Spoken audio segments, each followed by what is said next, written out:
Next ఇప్పుడు జగన్ పెట్టిన వాలంటీర్లు ఇంటింటికి వస్తున్నారా? పింఛన్ వస్తుందా మీకు? ఎంత వస్తుంది? వస్తున్నాయా? అన్ని సదుపాయాలు ఉన్నాయి. రైతు భరోసా అవుతుందా? జగన్ పెట్టిన రైతు భరోసా అవుతుందా? మళ్ళీ ఏ గవర్నమెంట్ రావాలనుకుంటున్నారు? అదే చంద్రబాబు నాయుడు కావాలంటావా, జగన్ రావాలంటావా? జగనే వస్తాడా? చూస్తున్నట్లయితే బాబాయ్, ఇప్పుడు టీడీపీ అధికారంలోకి వచ్చే అవకాశం ఉందంటారు. మరి ఎంతవరకు సాధ్యం అవుతుందంట? మనకు తెలియదు అంట. ఇప్పుడు వినుకొండ నియోజకవర్గంలో మీ ఎమ్మెల్యే ఎవరు బాబాయ్? ఎలా చేస్తున్నారు పనులు? ఏం చేయట్లేదు. మార్పు రావాలంట ఎమ్మెల్యేగా. కొత్త వాళ్ళు రావాలంటావా? ఎక్కడికి వెళ్తున్నావు? పనికి వెళ్తున్నావా? రైతులా మీరు? రైతు భరోసా వస్తుంది కదా, పడిందా ఈ సంవత్సరం? ఎంత పడింది? ప్రస్తుతానికి అన్ని సౌకర్యాలు బాగానే ఉన్నాయి. వాలంటీర్లు వచ్చి ఇస్తున్నారు కదా పింఛను. జగన్ రావాలంట మళ్ళీ. జగన్ రావాలంట మళ్ళీ. పెట్టిన వాలంటీర్లు ఇంటింటికి వస్తున్నారు. ఇప్పుడు చూస్తున్నట్లయితే ఈ వాలంటీర్లు ఉపయోగపడే మనుషులేనా మనకి? ఉపయోగం ఉందిగా. ఉపయోగం బట్టి ఎట్టాడు ముసలు పోయి వాళ్ళ ఆఫీస్ కాడికి పోయి తీసుకొని రావాలంటే వాళ్ళ ఆఫీస్లో ఉంటారు.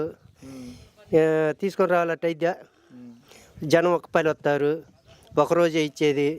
పని మానుకొని ఇప్పుడు కాళ్ళ మీద నిలబడాలా, ఇల్లు అంచేపు నిలబడతారు. బీపీ డౌన్ అయ్యి షుగర్ బోగర్ ఇవన్నీ అనుకో కింద పట్టవేగా. గతంలో అలా ఉండేది అంటారు. ఇప్పుడు జగన్ ప్రభుత్వంలో బాగానే ఉంది. పథకాలు జగన్ పెట్టిన పథకాలు మంచి అన్ని మంచియే. సచివాలయాలు బాగుంటాయి. మనకి ఏ పని కావాలన్నా ఇంతకుముందు తాలూకా మండల ఆఫీసు పోవాలా, పొద్దున్న లేచి మాట్లాడికి మాట్లాడలేదు. వాళ్ళు ఎప్పుడు చెబుతారో టైం టేబుల్ తెలియదు. అన్నీ బాగానే ఉన్నాయి. టీడీపీ అధికారంలోకి వచ్చే అవకాశం ఉందంటారు. ఎంతవరకు శాతం? అది ఓరు అభిమానం కొద్ది వాళ్ళు చెబుతుంటారు. నాకు వైసీపీ కాకపోతే 125 సీట్లు అయినా వస్తాయని ఉంది. 27 సీట్లు తగ్గిన.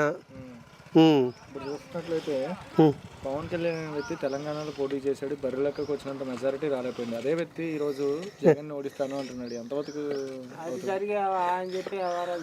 అయ్యా ఏది కాదు, ఏమి లేదు పవన్ కళ్యాణ్ది.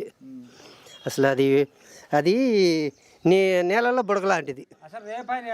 మీ ఎమ్మెల్యే ఎవరు? బొల్లా బ్రహ్మనాయుడు. వినుకొండ నియోజకవర్గం. ఎలా ఉన్నాయి పనులు? పనులు బాగానే ఉన్నాయి. ఏ పనులైనా ఏ అయినా మధ్యలో 2 సంవత్సరాలు కరోనా తగిలింది. ఏ చేయబోయినా ముందు మనిషికి మనిషి తగిలితే సత్యం అన్న దేవంతోటి ఓడికోడే ఆయాదంలో కూడా వాలంటీర్లు సకలంగా తీసుకొచ్చి ఇళ్ళకొచ్చి దూరం ఉండి మాస్క్ పెట్టుకొని వాకిట్లో పెట్టి ఏలు ముద్ర వేయించుకొని ప్రశాంతంగా చేశారు. మంచిగా జరిగిందంటారు. బాగానే ఉందా? నెక్స్ట్ ఎవరు రావాలనుకుంటున్నారు? నెక్స్ట్ ఏనే రావాలనుకుంటున్నాం. జగన్ పెట్టిన వాలంటీర్లు వస్తున్నారు ఇంటింటికి. వస్తున్నారు. బియ్యం కూడా ఎల్లమ్మడి తిరిగి ఎత్తున్నారు. బజార్లమ్మడి తిరిగి ఇబ్బంది ఏం లేదు. ఇప్పుడు చూస్తున్నట్లయితే వాలంటీర్ల పరంగా ఇంటింటికి రావడం కానీ, పెద్దవాళ్ళకి పెన్షన్ అవ్వడం కానీ గతంలో ఇలాంటి గవర్నమెంట్లో ఏమైనా ఉందా? ఇదే గవర్నమెంట్లో ఉంది. ఇదివరకు ఆడింది లేదుగా. ఈ పథకాలు ఏ గవర్నమెంట్? ఈ పథకాలు కానీ ఇలాంటి ప్రభుత్వంలో ఇన్ని పథకాలు ఎవరు ఇవ్వలేదయా. పథకాలన్నీ మంచిగా అంటాడు. ఇన్ని పథకాలు ఇవ్వలేదు కానీ కొంతమంది ఏమో ఇన్ని పథకాలు ఎందుకు ఇచ్చేది, అభివృద్ధి పనులు చేసుకోవాలి కానీ కొన్ని అని కొంతమంది అంటారు. కొంతమంది ఏమో ఎత్తుంటే మేలకొండ తీసుకొని తింటున్నారు. వినుకొండ నియోజకవర్గంలో మీ ఎమ్మెల్యే ఎవరు? బెమ్మనాయుడు. బల్ల బెమ్మనాయుడు పనులు వినకుండా బాగా తేరు తెచ్చిండు. వినకుండా బాగా పనులు చేసిండు.